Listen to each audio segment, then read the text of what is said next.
être ici pour prier avec vous.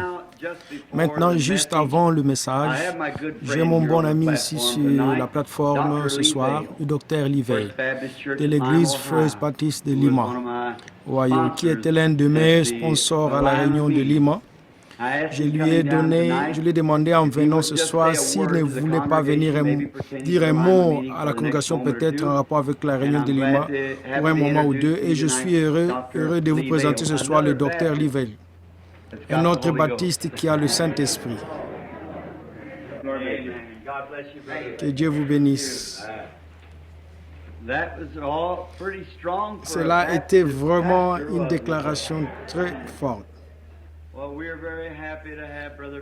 Et nous sommes très heureux d'avoir Frère Lévy avec nous.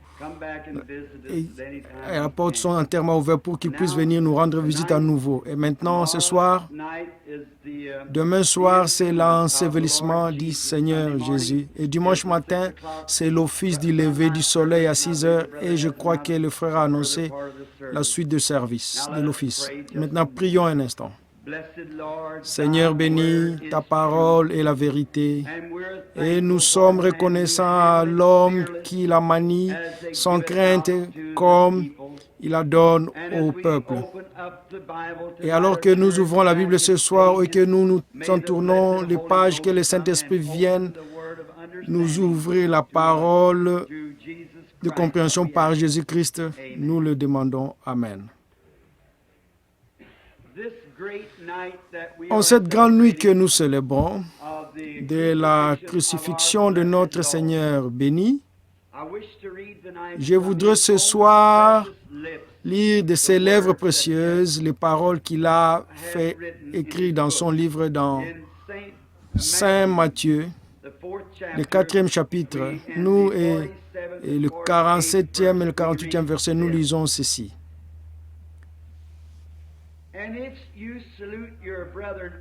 Si vous ne saluez que vos frères, que faites-vous de plus que les autres? Même les publicains ne le font-ils pas? Mais soyez donc parfaits, comme votre Père qui est dans les cieux est parfait. Ce soir, nous avons annoncé que nous allions parler de la perfection.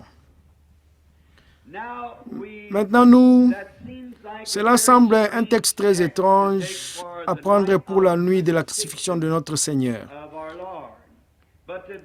Mais aujourd'hui, peut-être, vous avez écouté la radio et vous avez entendu les différents messages et des messagers comme ils ont présenté ce grand jour horrible, terrible, où notre Seigneur est mort pour le péché du monde. J'ai donc choisi ce soir d'emprunter un chemin différent pour y arriver, afin que ce soit un peu différent et que cela puisse vous rafraîchir un peu. Et que le Saint-Esprit béni inspire la parole maintenant, que nous faisons l'effort de la porter. Dieu exige la perfection. Nous voulons garder cela à l'esprit, qu'il n'y a rien qui puisse être atteint à moitié en présence de Dieu. Il doit être parfait. Notre adoration, tout. Or, dans le jardin d'Éden, Dieu avait Adam et Ève dans le jardin d'Éden et ils péchèrent et transgressèrent les lois de Dieu en péchant, en désobéissant.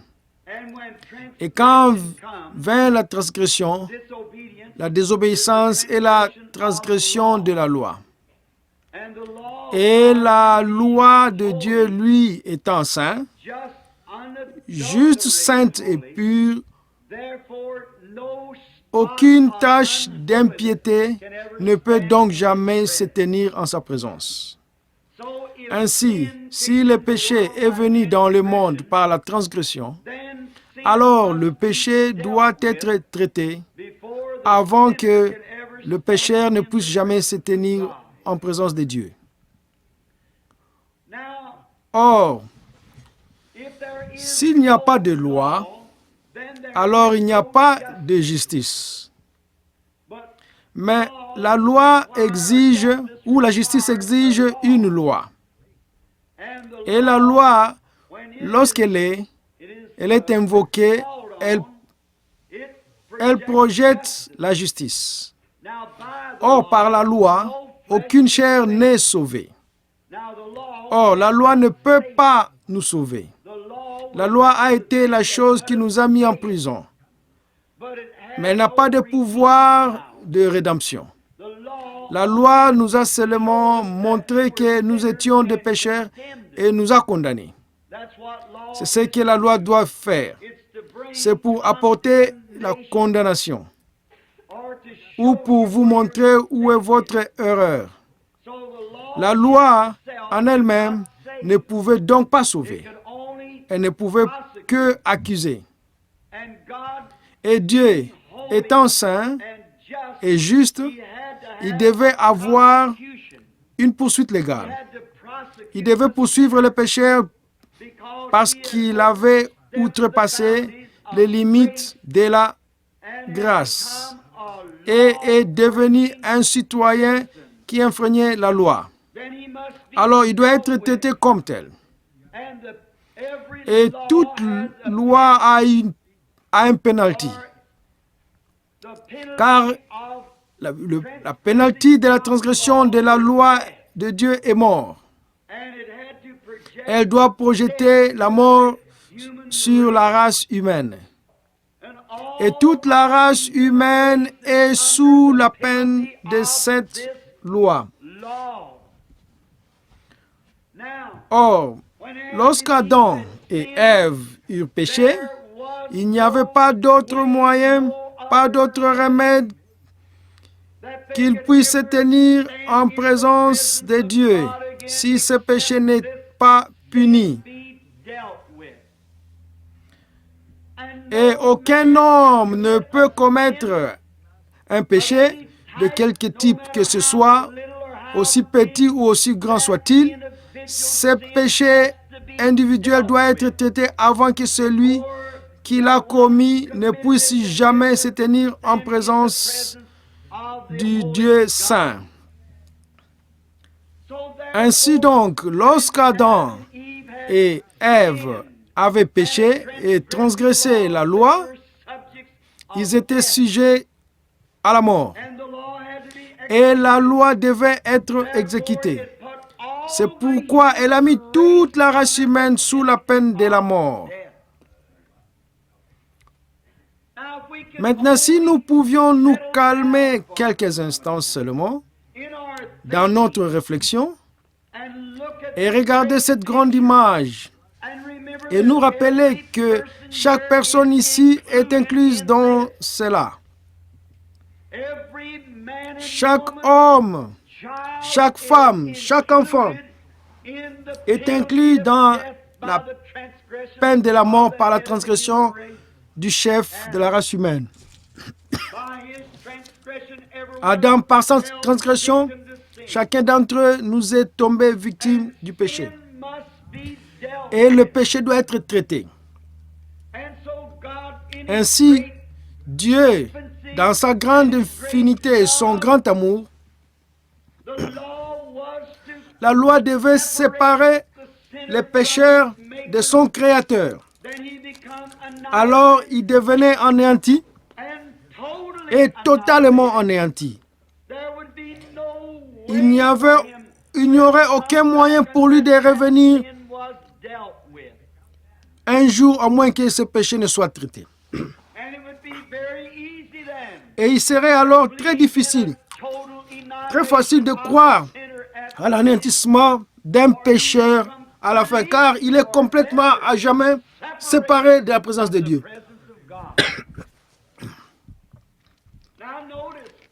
Maintenant, remarquez ce péché.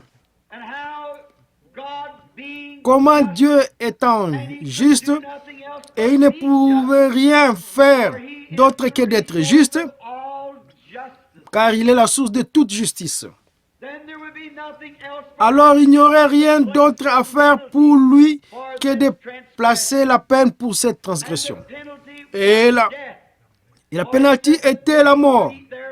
Car il a dit, le jour où tu en mangeras, ce jour-là, tu mourras sûrement. C'est une image sombre que nous avons ici maintenant. Mais si nous revenons un peu plus en arrière et que nous découvrons les attributs même de Dieu, la Bible nous dit clairement que Dieu est amour. Mais pourtant, étant amour, il doit être juste. Donc, l'amour ne signifie pas seulement une chose que l'on peut caresser et avec laquelle on peut jouer. L'amour est la justice de Dieu. Or, lorsque Dieu a vu que ses enfants avaient transgressé sa loi et qu'ils devaient mourir, l'amour souverain est intervenu pour frayer un chemin. Car Dieu a vu que ses enfants devaient être absolument, totalement anéantis de sa présence. Il n'y avait rien d'autre à faire, car ils avaient transgressé sa loi, et la peine de sa loi était la mort. Et alors l'amour de Dieu s'est manifesté pour ces sujets, et quand l'amour divin est projeté, la grâce souveraine produit l'objet de l'amour. Et Dieu, par sa préscience, lorsqu'il aimait si bien sa race, pourtant avec le pénalty, il a fait que la mort par substitution ait lieu dans les jardins d'Éden. C'est-à-dire qu'il a institué une créature innocente, un petit agneau qui ne connaissait pas le péché. Et il est allé chercher un substitut pour travailler et mourir à la place du pécheur coupable. Et c'était un agneau tué pour tenir la vie de ses sujets. Tout au long de l'Ancien Testament, ils ont offert le sang d'agneaux et de chèvres, de moutons, de taureaux et de génisses, une mort de substitution. Mais tout au long de la grande économie de Dieu, il y avait dans son esprit le véritable objet à venir qui serait, ils étaient les ombres du véritable objet à venir. Et le véritable objet à venir était son Fils unique. Tous les agneaux qui sont morts n'étaient qu'une ombre. Et une ombre n'est que le côté négatif d'un objet. Et il ne parlait que de la venue du calvaire. Maintenant, pour avoir une image de cela, tournons nos Bibles dans le livre des Hébreux. Et prenons ici ce que Paul, le grand apôtre qui parle, essayant de séparer les choses pour nous. Dans le 10e chapitre du livre des Hébreux, nous lisons ceci. Oh, j'aime la parole. La parole est la vérité. Et j'aime la lire devant mon assemblée, car je sais que dans les jugements, je serai avec eux. Je dois rendre compte. Donc si je l'apporte de la parole, alors je ne serai pas coupable, parce que c'est la parole et Dieu est responsable de sa parole. Nous voyons tant de choses aujourd'hui. Des évangélistes, ainsi de suite, se construisent autour de personnalités. C'est une chose honteuse. Oh. Et nous découvrons en allant dans les églises.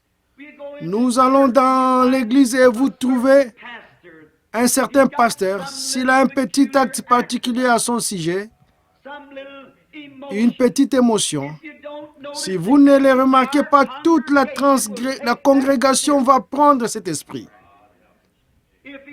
S'il est juste un peu émotif, ou s'il secoue la tête ou une petite chose bizarre, eh bien, toute l'Église va s'en emparer. Et nous voyons aujourd'hui dans nos églises modernes des sensations et des petites choses comme ça. Et il y en a une telle confusion. Oh, mes frères bien-aimés, s'il y a un moment où nous devions être sur la parole, c'est aujourd'hui.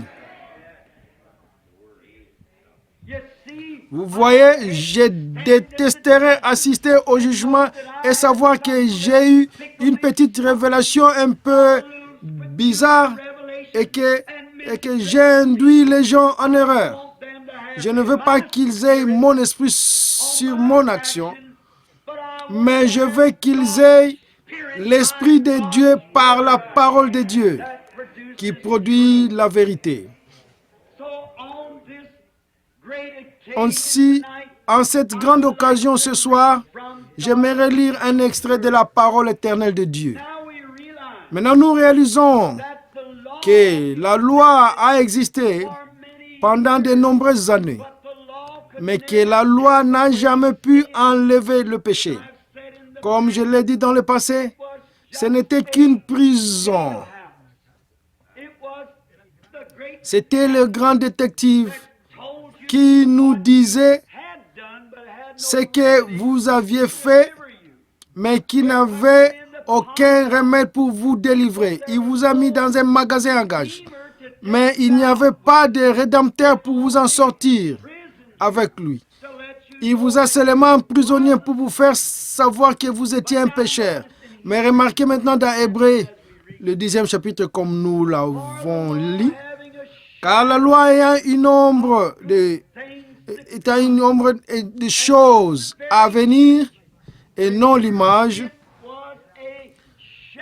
Souvenez-vous, c'était l'ombre d'une image à venir. Une ombre introduit seulement qu'il y a une image qui fait l'ombre. Une ombre de choses à venir et non pas l'image elle-même. Remarquez, des choses.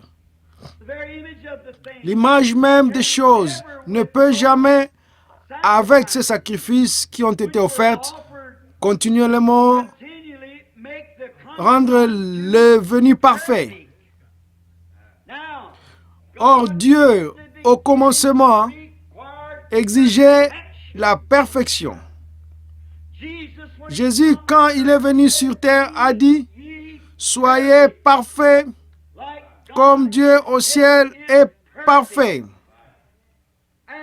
La loi, ayant l'ombre des choses à venir, ne pouvait jamais rendre l'adorateur parfait.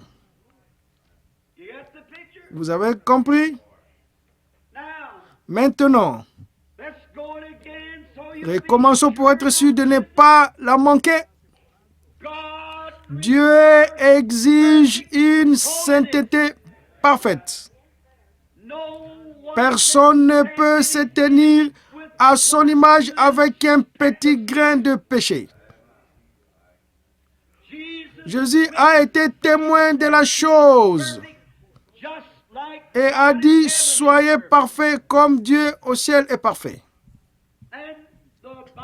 Et la Bible dit que la loi ne pouvait jamais, avec ses sacrifices, amener à la perfection celui qui la rendait. À l'époque, la loi ne pouvait rien parfaire. Ce n'était qu'une indication. Ces sacrifices faits chaque année ne pouvaient jamais rendre l'adorateur parfait. Donc personne sous la loi ou le respect de la loi ou dans l'ombre ne pouvait être parfait. Car, deuxième verset, n'aurait-il pas alors cessé d'être offerte? Si je peux faire quoi que ce soit pour me rendre parfait en présence de Dieu, alors le Christ n'a pas eu à mourir pour moi. S'il y a une chose que vous pouvez faire qui mériterait quoi que ce soit en présence de Dieu, alors Christ est mort en vain. Ce n'est pas le fait de garder la loi, pas d'idées légalistes de votre part, pas de votre propre sainteté, pas des choses que vous pourriez arrêter de faire, arrêter de mentir, ou arrêter de voler, arrêter de fumer du tabac, arrêter d'aller aussi aux expositions de photos. Vous êtes toujours perdu. Rien ne peut y faire. Se joindre à des églises, des rituels, des cérémonies, des baptêmes, des ordres de l'église, lire des credos, dire des prières, toutes ces choses ne compteraient pour rien. Vous êtes perdu. Vous ne pouvez rien faire en vous-même, car vous êtes un pécheur condamné. Et il n'y a pas une seule chose en vous, ou un seul credo, ou quoi que ce soit que vous puissiez faire ou penser, qui puisse mériter une chose en présence de Dieu. Parce que vous êtes un pécheur pour commencer. Et la Bible déclare que nous sommes tous nés dans le péché, conçus dans l'iniquité, venus dans le monde disant des mensonges. Et si Dieu ne pouvait pas prendre un homme pour mourir pour l'autre parce que l'un est aussi coupable que l'autre,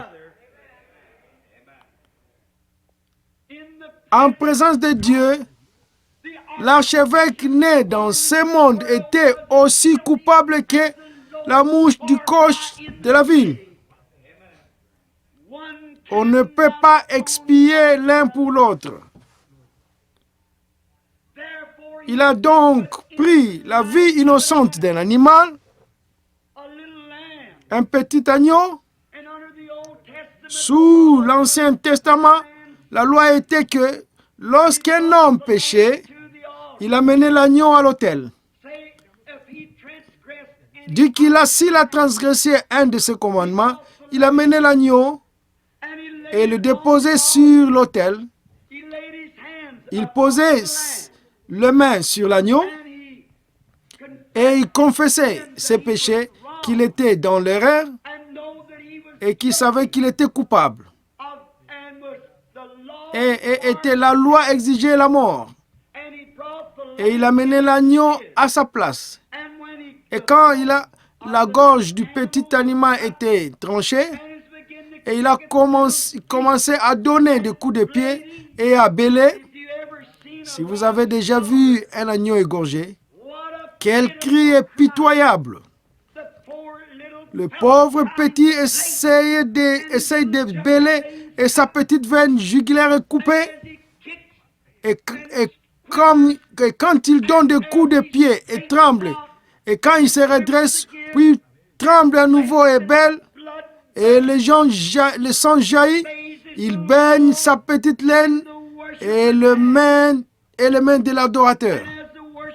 Et comme l'adorateur se rend compte que pour avoir commis l'adultère, pour avoir menti, pour avoir volé, quelle que soit sa culpabilité, ou même pour avoir eu des mauvaises pensées, quelle que soit la moindre ombre, il était coupable. Parce que c'était sa nature. Il était coupable. Non pas peut-être par désir, mais par nature, il était coupable. Et il devait reconnaître que ce petit agneau innocent était mort à sa place. Et il a eu pitié de cette petite chose. Mais l'homme, dès que l'agneau mourut enfin, avec le sang de l'agneau sur les mains, il quitta le bâtiment avec le même désir dans son cœur qu'il avait au début. Pourquoi? Parce que la vie qui était dans le petit agneau, la vie repose dans le sang. Votre vie est dans votre sang. Nous le savons. Et la vie dans le sang de l'agneau était une vie animale. Donc, quand ce petit corpuscule était brisé et que la vie sortait de l'animal, elle ne pouvait pas revenir sur l'adorateur. Parce que l'adorateur était un être humain. Le sang formait une couverture, mais il ne pouvait pas parfaitement expier, car l'homme quittait l'édifice avec le même désir de péché qu'il avait au début. Mais en faisant cela, il attendait avec impatience le moment où un agneau parfait viendrait. Mais il le fit sur l'Holocauste, car c'était la seule façon qu'il connaissait. Ainsi, voyez-vous, quand le sang coulait et que la vie passait de l'animal, elle ne pouvait pas revenir à l'homme, car un était un animal et un était un homme, un animal innocent, un homme coupable. Mais oh, un jour, il y a environ 2000 ans, l'agneau de Dieu naquit dans une petite crèche à Bethléem et il fut conduit comme un mouton à l'abattoir. Il y a environ 1900 ans, cet après-midi à 3 heures, il est mort. Et l'agneau de Dieu immaculé, irréprochable, a été pendu à la croix du calvaire et est mort pour chaque pécheur. Maintenant, quand l'adorateur vient à cet agneau par la foi, et c'est un agneau d'un type différent, ce n'est pas un agneau comme l'autre. Personne ne peut venir à cet agneau sauf si Dieu l'attire en premier. Vous voyez la souveraineté de Dieu? Oh, j'espère que cela s'infiltre profondément maintenant. Regardez. Dieu savait qu'il avait des moutons dans ce monde. Il savait qu'il allait avoir des gens à sauver. Et son amour a regardé en bas et a vu ceux qui seraient sauvés. Donc, par préscience, il a prédestiné une église à les rencontrer là-bas sans tache ni ride. Et si Dieu avait besoin d'une église sans tache ni ride, il devait avoir quelque chose pour qu'il en soit ainsi. Il ne pouvait pas l'exiger. Sa justice, ses jugements ne pouvaient pas le laisser demander une telle chose s'il n'y avait pas moyen de la faire. Et l'homme ne peut pas le faire en lui-même. Il est un échec total. Dieu l'a laissé voir cela à travers la loi, à travers les juges et à travers tout l'Ancien Testament. Il a envoyé des prophètes, il a envoyé les justes et ils ont découvert que tous ont failli. Ainsi, Dieu, par sa grâce souveraine, a envoyé des portails de la gloire, son Fils unique, pour prendre notre place. Souvenez-vous que s'il avait dit au pape de Rome de la prendre, il n'aurait pas pu le faire. S'il avait dit à l'archevêque de Canterbury de le faire, il n'aurait pas pu le faire. S'il avait fait appel au très saint révérend père ou évêque du monde, il n'aurait pas pu le faire. Il aurait été tout aussi rejeté que Judas Iscariote l'a été. Il n'aurait pas pu le faire, car il était né dans le péché, conçu dans l'iniquité, venu au monde disant des mensonges et avait besoin d'être expié pour lui-même aussi. Alléluia. Mais il y a eu un qui vint des portails de la gloire, aucun autre, ni homme, ni homme de bien, ni un juif, ni un gentil.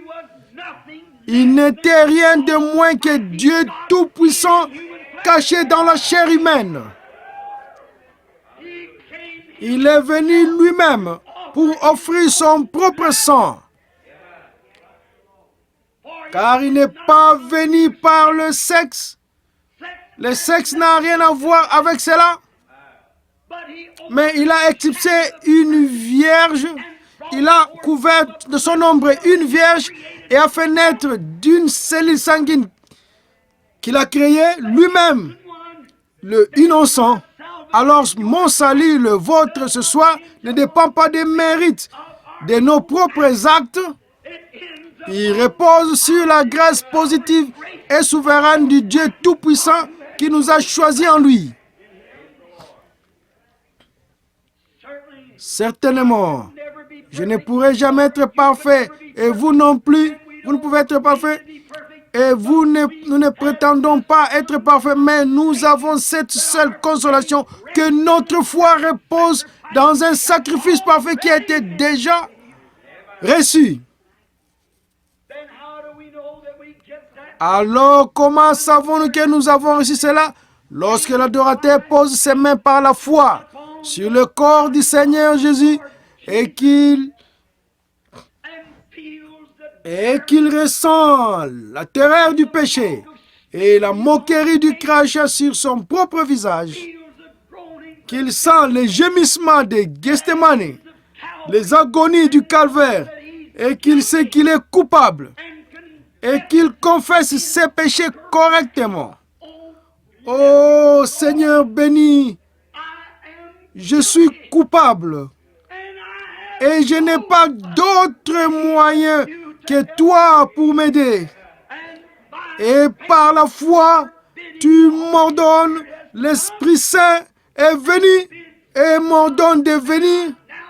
Et maintenant, par la foi, j'accepte Jésus comme mon sauveur personnel. Cette vie qui vient de lui sur le calvaire, appelée le Saint-Esprit, qui était cachée dans la cellule du sang du Seigneur Jésus, revient à l'adorateur et le baptise du Saint-Esprit dans le corps du Christ. Et il est déjà jugé. Vous n'avez pas à vous soucier du jugement. Et en me tournant et en regardant ces petits crucifix, je réalise que ça représente son corps. Et maintenant, ce corps a déjà été jugé. Dieu ne peut pas le juger à nouveau, car il a déjà été jugé.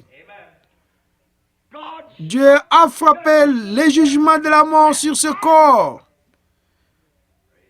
Et tant que je peux trouver un moyen de me cacher dans ce corps, son jugement a été frappé pour moi. Et pour vous, nous sommes libres. Romains 8, 1 dit, il n'y a donc aucune condamnation maintenant pour ceux qui sont en Jésus-Christ, qui ne marchent pas selon la chair, mais selon l'Esprit. Voilà.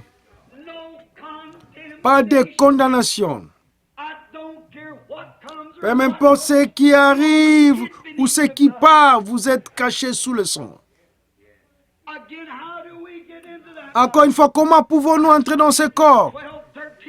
1 Corinthiens 12, 13 dit que par un seul esprit. Comment l'esprit vient-il? Par le sacrifice. Où se trouve l'esprit? Dans le sang. Pourquoi l'animal ne pouvait-il pas revenir? C'était un animal. L'esprit animal ne pouvait pas venir vers l'esprit humain et lui faire quoi que ce soit, parce que l'esprit humain était une ligne de vue plus élevée que l'animal. Mais l'esprit d'un être humain de notre humain ne pouvait pas revenir. Si vous avez l'esprit d'un ancêtre, c'est du spiritisme. Mais Dieu lui-même est venu pour que son propre esprit, qui est la plus haute ligne d'esprit qui existe, puisse revenir par la forme du baptême du Saint-Esprit à l'adorateur par le sang du Christ et le prendre dans le corps. Il est en sécurité. Regardez, le sang de taureau et de chèvre n'a pas fonctionné car il était faible. Maintenant, commençons à lire à propos du 12e verset. Très bien. Le sang de taureau et de chèvre ne pouvait pas fonctionner ni expier. Observez. Mais cet homme, quel homme? L'évêque?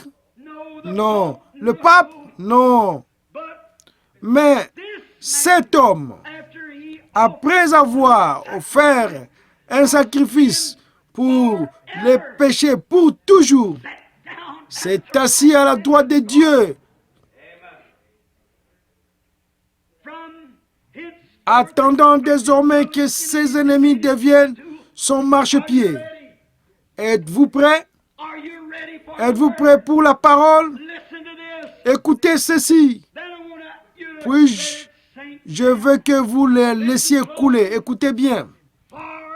Car par un seul sacrifice, pas année après année, par renaissance après renaissance, par réunion après réunion ou par jour après jour, mais par un seul, il a PRFECTD, il a perfectionné, par une seule offrande, il a perfectionné pour toujours, c'est l'existence de Dieu, pour toujours ceux qui sont sanctifiés. Vous le voilà, c'est la réponse à la mort du Christ. C'est la réponse du calvaire. Il a absolument, avec son propre sang, racheté nos péchés et a perfectionné pour toujours ce croyant. Par conséquent, en Christ, nous nous tenons irréprochables, parfaits en présence du Dieu Tout-Puissant. Nous sommes des personnes défavorisées avec nos propres doctrines. On nous a tous appris que nous devons nous rendre à un certain endroit, que nous devons faire une certaine chose. Non, mon frère, ce n'est rien que tu aies fait. C'est ce que Dieu a fait pour toi. Nous sommes maintenant, si nous sommes justifiés par la foi, nous sommes perfectionnés pour toujours en présence de Dieu. Alors Jésus dit, soyez donc parfaits, puis il a été perfectionné à jamais. Dieu, par la mort du Christ, il y a 1900 ans aujourd'hui, a rendu parfait le croyant qu'il avait prévu avant la fondation du monde pour toujours. Et ceux qu'il a appelés, il les a justifiés. Ceux qu'il a connus d'avance, il les a appelés. Et ceux qu'il a appelés, il les a justifiés. Et ceux qu'il a justifiés, il les a glorifiés. Il a perfectionné ses croyants. Maintenant, regardez, revenons maintenant au premier verset. La loi est un nombre de choses à venir et non l'image même de ces choses ne peut jamais, avec ces sacrifices qui ont été offerts année après année, rendre continuellement celui qui vient à lui, qui vient à la perfection. Regardez parfait, c'est dont on nous parle. Car il n'aurait pas dû cesser d'être offert. Parce que l'adorateur, une fois purifié, n'aurait plus conscience du péché. Que voulez-vous dire? Le mot conscience là est le mot juste. La juste interprétation est désir. Si un homme vient, l'adorateur à juste titre devant le Christ, voyant sa souffrance et qui s'offre à Christ et dit, oh Seigneur, il n'y a rien en moi qui puisse expier, mais je dépends entièrement de toi. Alors, cet Esprit Saint vient dans le cœur de l'homme. La question même du péché est réglée pour toujours. Car tout désir de péché t'a été enlevé. Car si la loi avait pu faire cela, ces sacrifices n'auraient pas dû cesser. Mais comme elle ne pouvait pas le faire, le Christ devait mourir pour nous rendre parfaits. Mes amis, il y a tant de choses que nous pourrions dire ce soir à propos de la perfection. Nous essayons toujours d'arracher les yeux des autres de nous rendre un peu plus saints qu'eux. Ils le sont. Mais si nous ne regardons que l'image, c'est seulement la grâce de Dieu que nous sommes ce que nous sommes. Ici, il y a quelque temps dans l'Ohio, j'ai appris une leçon à la dure. J'avais une réunion dans l'Ohio et j'ai resté à la campagne à cause de masse. Je ne pouvais pas rester en ville. Nous sommes allés manger dans un petit restaurant de Dunkard et si jolie petite et de si jolies bien habillées, aussi propre qu'elle pouvait l'être, très féminine, nous attendaient. C'était un petit coin du paradis. Pour manger dans un tel endroit, leur cuisine était impeccable. Et le dimanche, ils ont fermé, sont allés à leur église. J'ai eu un peu faim et j'allais prêcher le dimanche après-midi. Je suis allé dans un petit restaurant américain ordinaire, juste un petit restaurant américain ordinaire, pour manger quelque chose. Et quand j'ai traversé la porte, qu'est-ce que j'ai entendu à part une machine à sous qui faisait des bruits. Et il y avait là un homme de mon âge qui était peut-être un homme marié avec les bras autour d'une femme qui jouait à la machine à sous. Notre loi même, la protection de notre justice, de nos biens se tenait là, viola une joie qu'il était censé protéger. Parce qu'il est illégal de jouer à l'argent dans l'Ohio, en jouant à une machine à sous. Et je me suis tourné et j'ai regardé à l'arrière du bâtiment. Il y avait une bande d'adolescents, un vieux disque de rock'n'roll sur la machine qui jouait. Une jeune femme d'environ 18 ans, très bien en dessous de son anatomie et de femme, et elle se tenait là avec sa robe qui pendait bas sur le devant.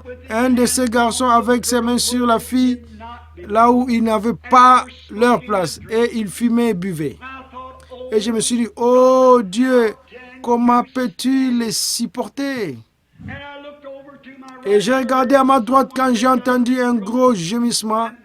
Il y avait là une femme âgée, probablement de 60 ou 70 ans. Elle portait des vieux vêtements vulgaires à peu près à la moitié de ses membres. Et sa pauvre vieille chère idée était aussi flasquée qu'elle pouvait l'être. Elle portait du maquillage pour les lèvres, un grand truc violet sur le côté de son visage, peint, une petite paire de chaussures, des sandales avec des ongles de pied violets peints, des ongles de doigts en violet, peints en violet. Et ses cheveux ont été coupés très courts, puis enroulés et teints en bleu, et je les regardais. Et de l'autre côté de la table, deux hommes étaient assis là, ivres. L'un d'eux portait un vieux par-dessus militaire avec une écharpe grise autour du cou et des moustaches sur le visage. Et ils se sont excusés. L'homme l'a fait auprès d'elle, et on commençait à sortir comme ça vers les toilettes. Je suis resté là et j'ai dit, mon Dieu, pourquoi ne détruis-tu pas tout cela? Pourquoi ne le fais-tu pas couler sous terre? J'ai dit, est-ce que mes petites Sarah et Rebecca vont devoir grandir sous ce genre de choses? J'ai dit, comment peux-tu, Dieu, dans ta grande sainteté, te tenir debout pour regarder une telle chose et ne pas envoyer un tremblement de terre et la faire couler? Et comme je me tenais là, condamnant la femme, comme je l'étais, je me suis mis en retrait derrière la porte. J'ai senti l'Esprit de Dieu venir à moi. Et je me suis mis derrière la porte. Et j'ai vu comme quelque chose qui tourbillonnait. Et quand c'était le cas dans une vie, c'était les mots qui tournaient. Et comme je l'ai remarqué autour du monde, il y avait une ligne rouge autour du monde. Et quand je suis arrivé dans le monde, je me suis vu juste un petit garçon faire des choses que je ne devrais pas faire. Peut-être comme ça, pas comme ça, mais c'était le péché. Et chaque fois que je faisais quelque chose, je voyais cette grande ombre noire aller vers les cieux, ce qui Dieu m'aurait tué à cette minute. Et je vis alors se dresser entre moi et Dieu ces parfaits sacrifices. Je l'ai vu se tenir là, les épines sur la tête et la salive sur le visage. Et chaque fois que mes péchés commençaient à se diriger vers Dieu, il les attrapait comme le pare-choc d'une voiture. Il me protégeait de la mort. Et chaque fois que je faisais quelque chose de mal, Dieu m'aurait tué. Cependant, sa sainteté l'exige. Sa loi l'exige. Et chaque fois que je faisais quelque chose et que vous feriez quelque chose, le sang de Jésus-Christ agit comme un pare-choc. Et je vis que cette tache écarlate signifiait que le sang tenait encore la terre. Et comme je me tenais là debout, regardant, je me suis approché un peu plus loin, un peu plus de lui, et en le remarquant, et je pouvais l'entendre dire, « Père, pardonne-lui, il ne sait pas ce qu'il fait. » Et je regardais en bas, et là était posé un livre. Et il y avait un ange qui enregistrait et qui se tenait à ses côtés. Et chaque fois que j'ai péché, c'était inscrit sur le livre. Et mon nom était dessus. Et j'ai réalisé qu'un jour, que la trace de sang se serait lavée et que je devrais me tenir en présence de Dieu avec ma vie de pécheur. Mais j'ai vu par sa miséricorde qui me retardait dans son jugement. Et je suis allé à lui humblement et je me suis agenouillé et j'ai dit, « Oh Jésus, Fils de Dieu, je suis indigne de venir en ta présence. Mais veux-tu me pardonner pour ce que je fais? » Il a touché son côté avec sa main et a pris le vieux livre et a écrit « Pardonnez dessus » et là, j'étais derrière lui et mes péchés ont disparu. Puis il m'a regardé le visage sévère et a dit « Maintenant je t'ai pardonné, mais tu veux la condamner. » Puis je vis ce que cela signifiait. En sortant de la vision, je me suis rapproché d'elle et je lui ai dit « Comment allez-vous » Elle buvait, elle m'a regardé et a dit « Oh, bonjour. » Et j'ai dit « Puis-je m'asseoir » Elle a dit « J'ai de la compagnie. » J'ai dit « Je ne le pense pas de cette façon, madame. Je veux juste vous parler une minute. » Elle a dit « Asseyez-vous. » Et j'ai dit « Madame, il y a quelques minutes, vous vous teniez derrière cette porte. » J'ai commencé à lui dire et que je commence à regarder les larmes couler sur ses joues. Et elle m'a dit, j'ai dit, madame, vous ne voulez pas faire ces choses. Jésus est mort et les jugements de Dieu sont retenus par son sang. Vous ne voulez pas faire ça?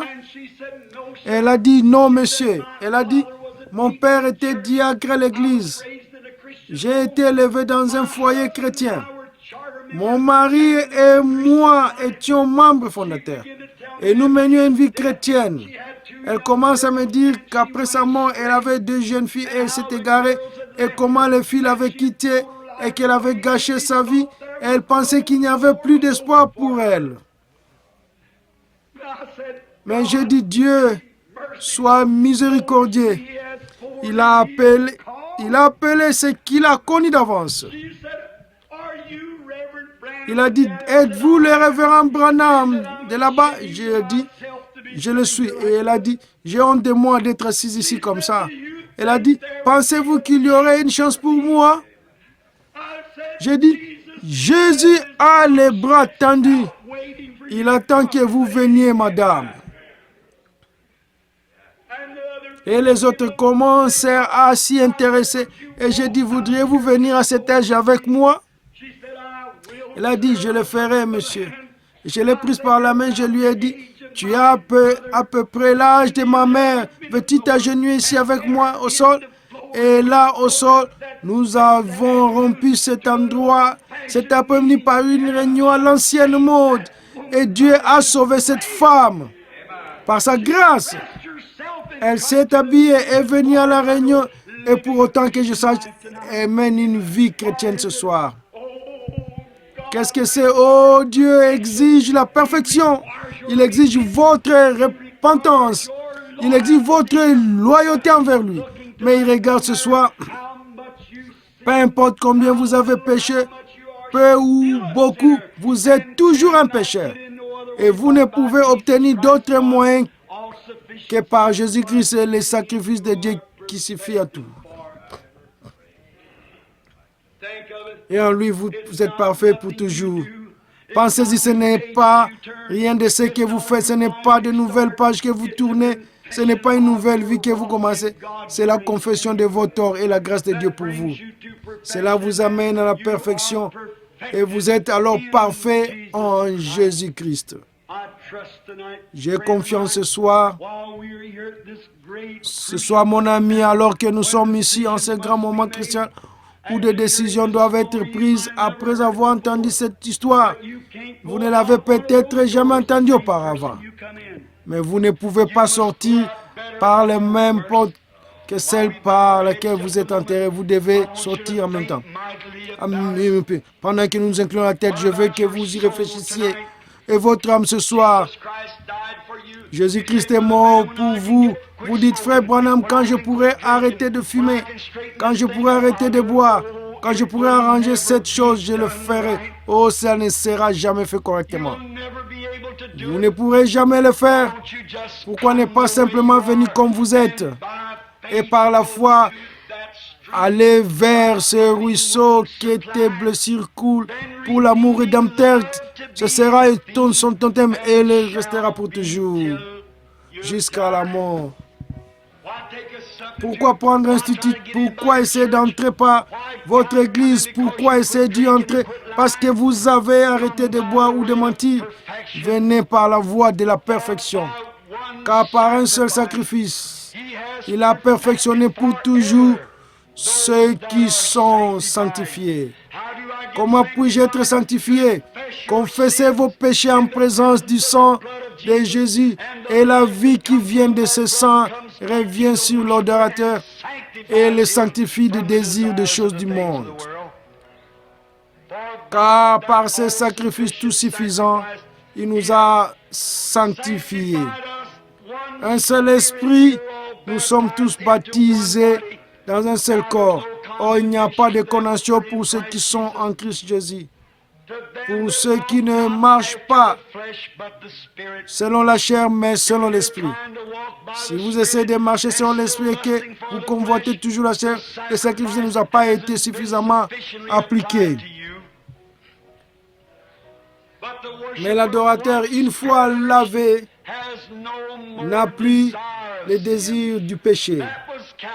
C'était le calvaire. Ce n'était pas un endroit pour vendre des fleurs ou un petit endroit pour faire ceci ou cela. C'était un endroit où Dieu et l'homme étaient réconciliés. C'était le lieu où la paix et la sécurité parfaite étaient apportées à l'humanité. Pouvez-vous aller avec moi ce soir, mon ami pécheur, au calvaire, par la foi, appliquer ce sang à votre propre âme et laisser le Saint-Esprit venir vous sanctifier par son grand sacrifice. Avant de prier, voudriez-vous lever votre main vers Dieu et dire: sois miséricordieux envers moi, Dieu, je confesse maintenant tous mes péchés en cette nuit du vendredi saint. Et j'apprécie la grande souffrance que Christ a endurée pour moi. J'abandonne maintenant ma propre volonté, mes propres motifs et tout pour te suivre à partir de ce jour désormais. Voulez-vous lever la main et dire: souvenez-vous de moi, frère Branham, dans la prière. C'est la décision de mon cœur. Y a-t-il une ce soir, alors que nous attendons un instant, par ici à ma droite? Par ici à ma droite, il y a sûrement une là-bas. Avez-vous honte de vos péchés? Avez-vous honte de ce que vous avez fait? Ce soir, le monde est à la recherche des héros. Il a des héros physiquement parlant. Un jour là-bas en Suisse, lorsque la survie des Suisses était en jeu, le petit groupe de Suisses était rassemblé dans les champs pour défendre son économie. La grande armée qui approchait était trop grande pour eux. Ils étaient tous entraînés avec des grandes lances et des boucliers. Les Suisses ne pouvaient rien faire d'autre que d'abandonner. Ils avaient le dos contre une montagne. Et puis un héros en est sorti. Il fallait bien que quelqu'un meure. Et s'il perdait la bataille, il n'avait que des vieilles lames, des faucilles, des pierres et des bâtons pour se battre. Alors que l'armée qui arrivait ressemblait à un mur de briques. Et s'ils étaient pris, leurs charmantes petites femmes seraient enlevées, leurs jeunes filles seraient enlevées, leurs bébés seraient tués, leurs têtes seraient brisées, leurs maisons seraient détruites, tout serait perdu. Alors il y a un homme dont le nom est trop vite oublié, du nom d'Arnold von Winkelried. Il est sorti et a dit: homme suisse, aujourd'hui je donne ma vie pour la Suisse. Il a dit: juste derrière la montagne, il y a une petite maison blanche. J'ai une femme et 3 enfants qui m'entendent. Mais ils ne me reverront plus jamais. Car ce jour-ci, je donne ma vie pour la Suisse. Ils ont dit: que fera-t-il, Arnold von Winkelried? Il a dit: suivez-moi, faites de votre mieux avec ce que vous avez. Et il a regardé l'armée jusqu'à ce qu'il trouve l'endroit le plus garni de lances. Alors il mit les mains en l'air. Il courut vers ce grand mur de lances et cria: place à la liberté, faites place à la liberté. Une centaine de lancers sont tournés pour arrêter sa charge. Il a jeté ses bras et les a regroupés en son propre sein, ce qu'il a cloué au sol, et il est mort au bout de ses lances. Ces Suisses l'ont suivi avec des massifs et des bâtons. Cette grande démonstration d'héroïsme a mis cette armée en déroute jusqu'à ce que les Suisses les battent et les chassent du pays. Et depuis ce jour, ils n'ont plus jamais eu de guerre. C'est un an où en Suisse est donné l'honneur. Tenez-vous ensuite donner l'honneur de Wittenberg, vous verrez les larmes couler sur leurs joues. Pourquoi? Il a sauvé la patrie. Il a sauvé la patrie. C'était un grand acte héros. Il est rarement comparé à jamais dépassé sur cette terre. Mais oh, c'était une chose petite. Une petite chose par rapport à ce qui s'est passé un jour, quand la race d'Adam s'est levée, que les démons défilaient de tous côtés, que les prophètes ont failli, que la loi a failli, que les sacrifices de taureaux et des agneaux avaient failli, que la nature de l'homme a failli et tout. La petite race d'Adam se tenait là, vaincue, dépassée en nombre par les démons, les superstitions, les afflictions, les maladies. Mais il y eut un qui sortit du ciel et dit: aujourd'hui je mourrai pour la race d'Adam. Il est venu sur la terre et s'est fait chair. Il a regardé là où les milliers de lances étaient les plus sombres. Le plus sombre de toutes les terreurs de l'homme était la mort. Et il a pris la mort dans son sein. Et sur le calvaire, il a payé le sacrifice et a crié: faites place à la liberté. Et il crie à son église: prenez ce que je vous ai laissé, mon sang et mon esprit, et battez-vous avec tout ce que vous avez. Nous pouvons conquérir ce soir à travers cela, mon ami. Vous pouvez chasser les diables. Chaque vie ennemi qui est dans votre vie, il peut être chassé par le sang et l'esprit du Christ. Et vous pouvez vous tenir parfait dans sa présence. Christ a ouvert le chemin. Pourriez-vous faire autant que de lever votre bras vers lui et dire: pardonnez-moi, que Dieu vous bénisse. Mon frère, quelqu'un d'autre, sois miséricordieux envers moi. Dieu, je confesse maintenant mes fautes. Y a-t-il des membres tièdes de l'Église qui vont à l'Église tous les jours et qui essaient peut-être d'être aussi pieux que possible? Mais vous savez pourtant que ce tempérament-là, cette indifférence, cet égoïsme, ces habitudes vous collent à la peau jusqu'à ce que vous n'avez plus de victoire. Voudriez-vous être purifié par le sang ce soir de tout cela? Car l'adorateur, une fois purifié, n'a plus de conscience. Voulez-vous lever la main pour vous, membres d'une église? Que Dieu vous bénisse, madame. Levez la main, levez vos mains et dites: frère Branham, souviens-toi de moi dans la prière. Que Dieu vous bénisse, madame. C'est vrai, c'est une vraie chose. Que Dieu vous bénisse. Que Dieu vous bénisse. Quelqu'un d'autre lève la main et dit: sois miséricordieux envers moi, Dieu. Je sais que je professe le christianisme, mais je ne le vis pas. Je sais que je ne le vis pas. Et dans mon cœur, je ne suis pas vraiment en ordre avec Dieu. Je vais être l'un des élus de Dieu. Je sens dans mon cœur que je le suis, mais je n'ai jamais mis de côté le fardeau qui m'environne si facilement. Je vais le mettre de côté. Pourriez-vous lever la main? Que Dieu vous bénisse. Quelqu'un d'autre, juste un peu en attendant. Juste un peu. Pendant que nous attendons tranquillement, tout le monde maintenant la tête baissée, fredonnez doucement ceci. Il y a une fontaine.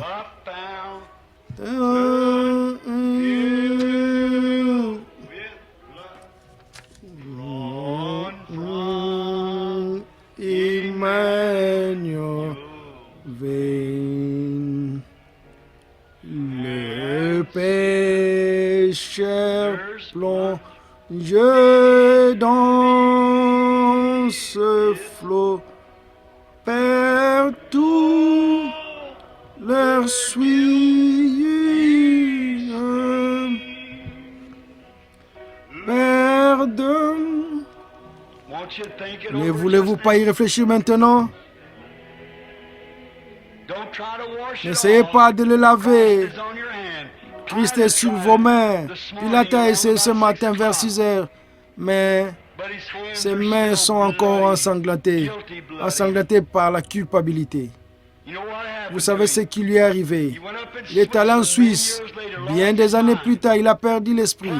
Il s'est noyé dans un étang d'eau. Ce matin, en Suisse, des centaines de personnes viennent voir la scène. L'eau bleue bouillonne du fond de ce grand trou d'eau. Ils le font chaque année. C'est une vieille légende. On dit que Dieu a refusé l'eau pour laver les mains. Frère, peu importe combien de fois vous êtes baptisé, quoi que vous essayez de faire, rien ne te nettoyera les mains sauf le sang de Christ. Dieu l'a refusé. L'eau bleue après 2000 ans presque bouillonne encore. Dieu l'a refusé. Votre propre justice ne peut pas nettoyer vos péchés. Rien d'autre que le sang de Jésus. Pensez-y maintenant, nous allons prier juste un moment, un instant. Je me demande si je pourrais demander quelque chose ce soir. Quand il s'est tenu ce matin dans le salle du jugement de Pilate et a dit, si mon royaume était de ce monde, je pourrais parler à mon Père et aussitôt il m'enverrait 12 légions d'anges, quand l'un d'entre eux pourrait détruire le monde. Je lui parlerai et d'autres légions d'anges seraient à ma disposition. Il aurait pu le faire, mais il se tenait là doux et humble pour prendre votre part et prendre vos péchés. Serez-vous assez reconnaissant pour ce sacrifice ce soir, vous qui en avez besoin et qui avez besoin des bénédictions de Dieu? Voulez-vous vous lever pour cette prière? Tenez-vous debout, vous qui voulez qu'on se souvienne de vous dans cette prière en disant, Dieu, sois miséricordieux envers moi, je suis coupable, j'ai fait des choses mal, je veux maintenant accepter mon pardon à travers Christ Jésus. Allez-vous vous lever à ce moment précis, que Dieu vous bénisse. Jeune fille, c'est ça le courage, restez simplement debout. Voulez-vous me dire que vous avez levé la main et que vous n'êtes pas assez sincère pour vous lever? Quel bien l'évangile vous a-t-il jamais fait? Oh, quel jeu avec l'Église, quel jeu avec Dieu. Le reproche, un de ces jours, une bombe atomique va frapper quelque part par ici dans une de ces grandes usines de poudre. Il n'y aura pas une fraction de seconde pour y réfléchir. Il sera trop tard et peut-être avant Pâques prochain ou même cette Pâques. Ne voulez-vous pas vous lever maintenant et dire, Dieu, sois miséricordieux envers moi, un pécheur. J'accepte maintenant le Christ par l'offrande de lui-même comme une propitiation pour mes péchés et par sa grâce, à sa grâce seule. Je demeure en présence de Dieu. Allez-vous avouer votre erreur? Celui qui cache ses péchés ne prospérera pas. Celui qui confesse ses péchés obtient miséricorde. C'est à vous de décider. Il observe. Maintenant, notre Seigneur béni, dans le nombre approprié, ce soir se tiennent 3 âmes pénitentes, un homme et 2 femmes.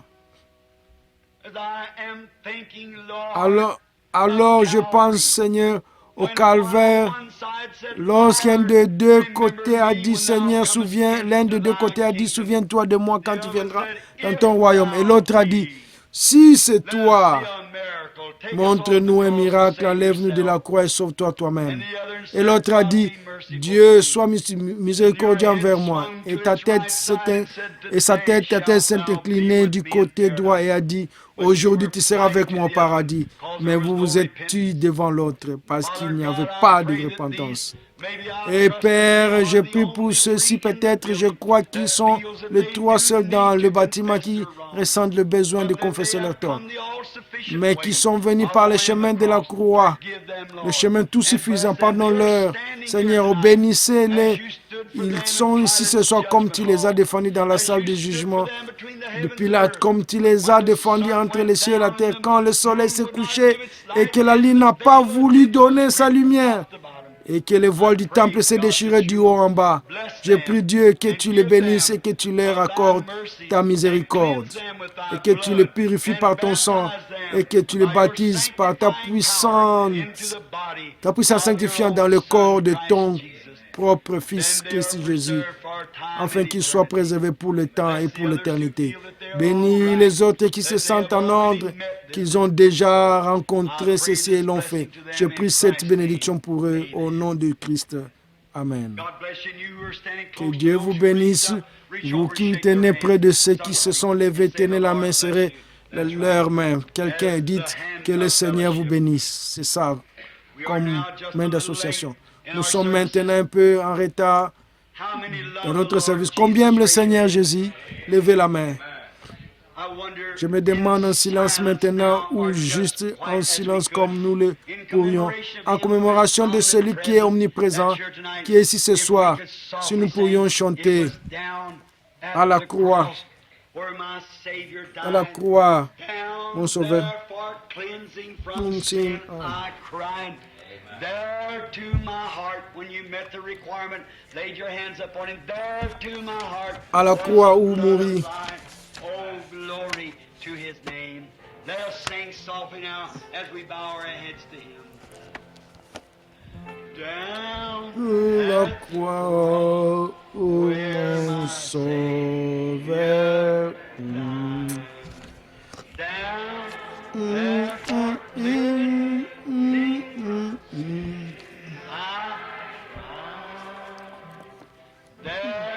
Là, mon cœur fit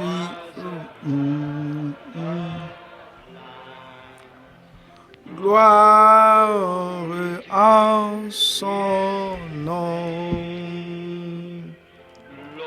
gloire à son nom, gloire à son nom. Là, le sang a été versé dans mon cœur. Gloire à son nom. Tranquillement avec la tête inclinée, vous êtes qu'ils sauvés, levez la main maintenant. Ô précieux, fontaine qui sauve le péché. Je suis si heureux d'être entré. Là, Jésus me sauve et me garde. Gloire à son nom. Gloire à son nom. Gloire à son nom.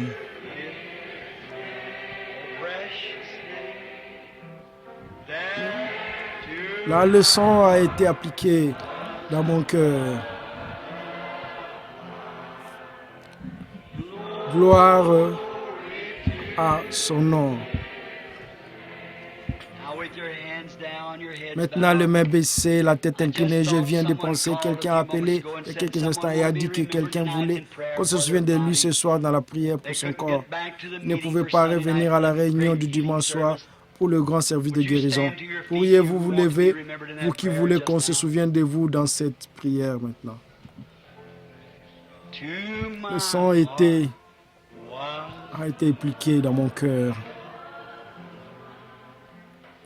Gloire en son nom. Gloire à...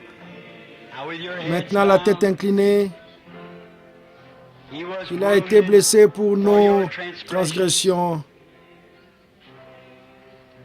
brisé pour votre iniquité. Le châtiment qui vous donne la paix est tombé sur lui. Et c'est par ses maîtrissures que vous avez été guéris. Gloire et à son nom. Maintenant, Père béni, alors que nous nous approchons humblement de la croix où la grâce et la miséricorde m'ont trouvé, là l'étoile du matin brille autour de moi. Ces malades se tiennent en ta présence. Ils croient en ce moment même que par la foi, ils regardent ces dos meurtris là-bas. Et par ces maîtrissures, nous avons été guéris. Père très saint, nous venons confesser notre foi, croyant que tu guéris nos corps malades par la grande souffrance vicariante du Seigneur Jésus. Et nous offrons pour ce peuple qui est debout une prière de foi, que tu as promis qu'elle guérira les malades. Et nous, ensemble, communauté de tes croyants ce soir, tu as dit, partout 2 ou 3 sont réunis, je serai au milieu d'eux et nous demandons la miséricorde pour eux, afin que ta grâce puisse maintenant toucher leur âme intérieure. Que quelque chose s'ancre profondément, qu'ils sachent que le Christ est ici et leur a parlé en disant, mon enfant, j'ai pris ta maladie là-bas au calvaire. Maintenant, jette tous tes soucis sur moi, car je prends soin de toi. Et qu'il soit guéri, tout esprit entier, car nous le demandons au nom de Jésus. Amen. Et comme c'est maintenant quelqu'un de leur entourage leur imposera le main, quelqu'un qui prie pour eux. La Bible dit, ils imposeront les mains aux malades et ils seront guéris. Que le Seigneur bénisse. Si je ne me trompe pas, ne suis-je pas en train de regarder l'homme qui a été guéri il y a quelques jours, il y a quelques dimanches, qui était sourd ou quelque chose dans les oreilles? Je vois que vous appréciez la réunion de ce soir. Vous m'entendez bien maintenant? C'est bien, merveilleux. Mettez-vous debout un moment, un instant. Combien se souviennent de sa présence ici? Il est passé par la ligne de prière, l'a ramené sur l'estrade, et le Seigneur l'a guéri, et l'a fait guérir. Il a rendu bien. Que béni soit le Seigneur. Merci pour ton point. Il pourrait être dizaine, mais ne sais pas. Maintenant, nous voulons voir demain soir de bonne heure, et puis dimanche de bonne heure, dimanche après-midi. Si vous pouvez revenir pour les services de guérison dimanche, ce soir. En entendant nous pour nous rencontrer, chantons notre chanson, prenons le nom de Jésus avec vous.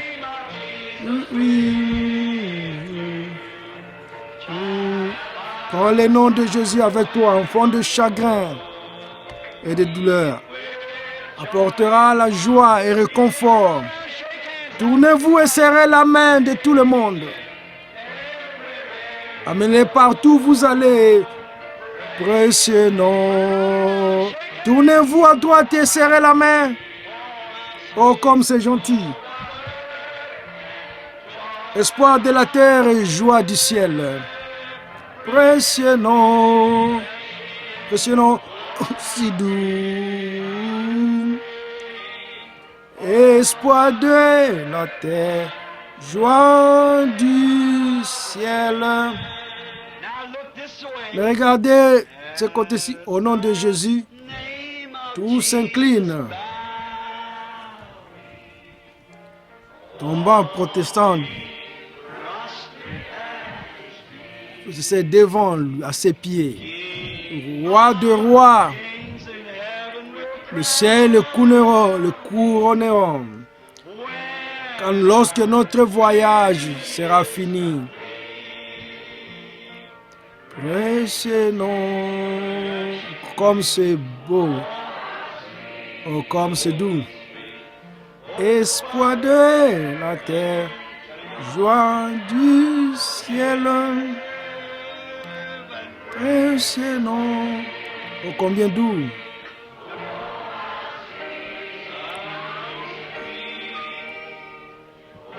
Espoir de la terre, joie du ciel. Souvenez-vous maintenant de la chorale Neville Équateur diffusée matin à 9h. Le frère Sticker est venu à 9h45. Dimanche matin, on a fait une bande cassette cet après-midi sur la résurrection. Maintenant, jusqu'à notre prochaine rencontre, que les bénédictions du Seigneur soient avec vous alors que nous inclinons la tête. Je vais demander à mon ami, mon bon ami frère Palmer de Macon en Géorgie, s'il peut venir faire sortir cette audience par un mot de prière.